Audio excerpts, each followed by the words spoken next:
Chapter 53, The Builders on the Wall. This chapter is based on Nehemiah chapters 2, 3, and 4. Nehemiah's journey to Jerusalem was accomplished in safety. The royal letters to the governors of the provinces along his route secured him honorable reception and prompt assistance. No enemy dared molest the official, who was guarded by the power of the Persian king and treated with marked consideration by the provincial rulers. His arrival in Jerusalem, however, with a military escort, showing that he had come on some important mission, excited the jealousy of the heathen tribes living near the city, who had so often indulged their enmity against the Jews by heaping upon them injury and insult. Foremost in this evil work were certain chiefs of these tribes, Sanballat the Horonite, Tobiah the Ammonite, and Geshem the Arabian. From the first, these leaders watched with critical eyes the movements of Nehemiah and endeavored by every means in their power to thwart his plans and hinder his work. Nehemiah continued to exercise the same caution and prudence that had hitherto marked his course. Knowing that bitter and determined enemies stood ready to oppose him, he concealed the nature of his mission from them until a study of the situation should enable him to form his plans. Thus he hoped to secure the cooperation of the people and set them at work before the opposition of his enemies should be aroused. Choosing a few men whom he knew to be worthy of confidence, Nehemiah told them of the circumstances that had led him to come to Jerusalem, the object that he wished to accomplish, and the plans he proposed to follow. Their interest in his undertaking was at once enlisted, and their assistance secured. On the third night after his arrival, Nehemiah rose at midnight, and with a few trusted companions went out to view for himself the desolation of Jerusalem. Mounted on his mule, he passed from one part of the city to another, surveying the broken-down walls and gates of the city of his fathers. Painful reflections filled the mind of the Jewish patriot, as with sorrow-stricken heart he gazed upon the ruined defenses of his beloved Jerusalem. Memories of Israel's past greatness stood out in sharp contrast with the evidences of her humiliation. In secrecy and silence, Nehemiah completed his circuit of the walls. "The rulers knew not whither I went," he declares, "or what I did. Neither had I as yet told it to the Jews, nor to the priests, nor to the nobles, nor to the rulers, nor to the rest that did the work." The remainder of the night he spent in prayer, for he knew that the morning would call for earnest effort to arouse and unite his dispirited and divided countrymen. Nehemiah bore a royal commission requiring the inhabitants to cooperate with him in rebuilding the walls of the city, but he did not depend upon the exercise of authority. He sought rather to gain the confidence and sympathy of the people, knowing that a union of hearts as well as of hands was essential in the great work before him. When on the morrow he called the people together, he presented such arguments as were calculated to arouse their dormant energies and unite their scattered numbers. Nehemiah's hearers did not know, neither did he tell them, of his midnight circuit of the night before. But the fact that he had made this circuit contributed greatly to his success, for he was able to speak of the condition of the city with an accuracy and a minuteness that astonished his hearers. The impression made upon him as he had looked upon the weakness and degradation of Jerusalem gave earnestness and power to his words. Nehemiah presented before the people their reproach among the heathen, their religion dishonored, their God blasphemed. He told them that in a distant land he had heard of their affliction, that he had entreated the favor of heaven in their behalf, and that, as he was praying, he had determined to ask permission from the king to come to their assistance. He had asked God that the king might not only grant this permission, but might also invest him with the authority and give him the help needed for the work. And his prayer had been answered in such a way as to show that the plan was of the Lord. All this he related, and then, having shown that he was sustained by the combined authority of the God of Israel and the Persian king, Nehemiah asked the people directly whether they would take advantage of this opportunity and arise and build the wall. The appeal went straight to their hearts. The thought of how heaven's favor had been manifested toward them put their fears to shame, and with new courage they said with one voice, "Let us rise up and build." So they strengthened their hands for this good work. Nehemiah's whole soul was in the enterprise he had undertaken. His hope, his energy, his enthusiasm, his determination were contagious, inspiring others with the same high courage and lofty purpose. Each man became a Nehemiah in his turn and helped to make stronger the heart and hand of his neighbor. When the enemies of Israel heard what the Jews were hoping to accomplish, they laughed them to scorn, saying, "What is this thing that ye do? Will ye rebel against the king?" But Nehemiah answered, "The God of heaven, he will prosper us. Therefore we his servants will arise and build. But ye have no portion, nor right, nor memorial in Jerusalem." Among the first to catch Nehemiah's spirit of zeal and earnestness were the priests. Because of their influential position, these men could do much to advance or hinder the work, and their ready cooperation at the very outset contributed not a little to its success.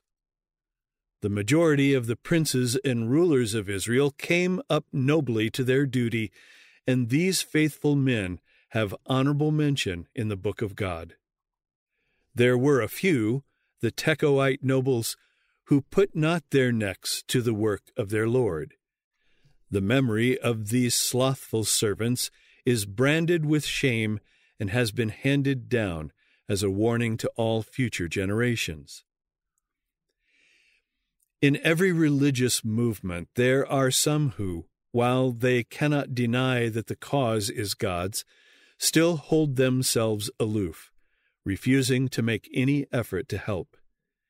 It were well for such ones to remember the record kept on high, that book in which there are no omissions, no mistakes, and out of which they will be judged.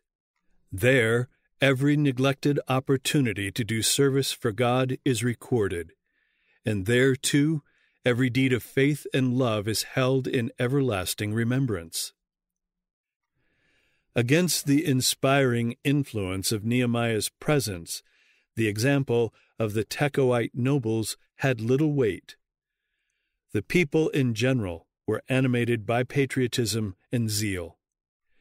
Men of ability and influence organized the various classes of citizens into companies, each leader making himself responsible for the erection of a certain part of the wall.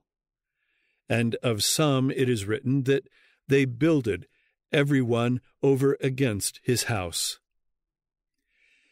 Nor did Nehemiah's energy abate, now that the work was actually begun. With tireless vigilance, he superintended the building, directing the workmen, noting the hindrances, and providing for emergencies. Along the whole extent of that 3 miles of wall, his influence was constantly felt. With timely words he encouraged the fearful, aroused the laggard, and approved the diligent. And ever he watched the movements of their enemies, who from time to time collected at a distance and engaged in conversation as if plotting mischief, and then, drawing nearer the workmen, attempted to divert their attention. In his many activities, Nehemiah did not forget the source of his strength. His heart was constantly uplifted to God, the great overseer of all. "The God of heaven," he exclaimed, "He will prosper us," and the words, echoed and re-echoed, thrilled the hearts of all the workers on the wall. But the restoration of the defenses of Jerusalem did not go forward unhindered. Satan was working to stir up opposition and bring discouragement.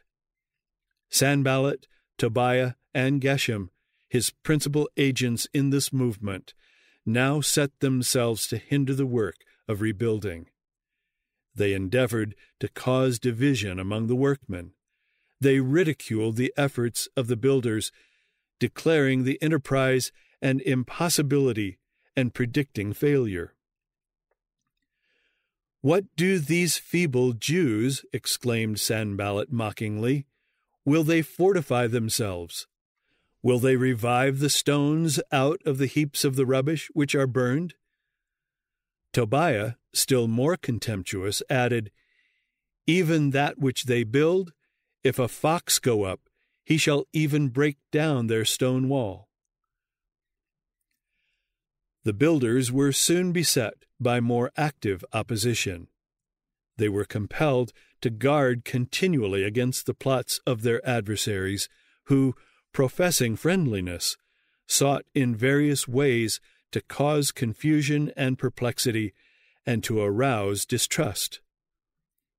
They endeavored to destroy the courage of the Jews. They formed conspiracies to draw Nehemiah into their toils, and false-hearted Jews were found ready to aid the treacherous undertaking. The report was spread that Nehemiah was plotting against the Persian monarch, intending to exalt himself as a king over Israel, and that all who aided him were traitors. But Nehemiah continued to look to God for guidance and support, and the people had a mind to work.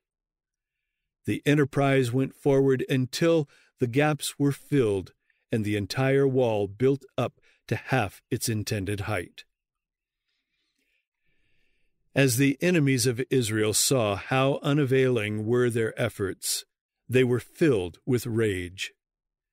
Hitherto they had not dared employ violent measures, for they knew that Nehemiah and his companions were acting under the king's commission, and they feared that active opposition against him might bring upon them the monarch's displeasure. But now, in their anger, they themselves became guilty of the crime of which they had accused Nehemiah. Assembling for council, they conspired all of them together to come and to fight against Jerusalem. At the same time that the Samaritans were plotting against Nehemiah and his work, some of the leading men among the Jews, becoming disaffected, sought to discourage him by exaggerating the difficulties attending the enterprise. "The strength of the bearers of burdens is decayed," they said, "and there is much rubbish, so that we are not able to build the wall." Discouragement came from still another source. The Jews which dwelt by, those who were taking no part in the work, gathered up the statements and reports of their enemies and used these to weaken courage and create disaffection. But taunts and ridicule, opposition and threats seemed only to inspire Nehemiah with firmer determination and to arouse him to greater watchfulness. He recognized the dangers that must be met in this warfare with their enemies, but his courage was undaunted. "We made our prayer unto our God," he declares, "and set a watch against them day and night. Therefore set I in the lower places behind the wall, and on the higher places I even set the people after their families with their swords, their spears, and their bows. And I looked and rose up and said unto the nobles and to the rulers and to the rest of the people, Be not ye afraid of them. Remember the Lord, which is great and terrible, and fight for your brethren, your sons and your daughters, your wives and your houses." And it came to pass, when our enemies heard that it was known unto us, and God had brought their counsel to naught, that we returned all of us to the wall, every one unto his work. And it came to pass from that time forth, that the half of my servants wrought in the work, and the other half of them held both the spears, the shields, and the bows, and the habergeons. They which builded on the wall, and they that bare burdens with those that laded, every one with one of his hands wrought in the work, and with the other hand held a weapon. For the builders, every one had his sword girded by his side, and so builded. Beside Nehemiah stood a trumpeter, and on different parts of the wall were stationed priests bearing the sacred trumpets.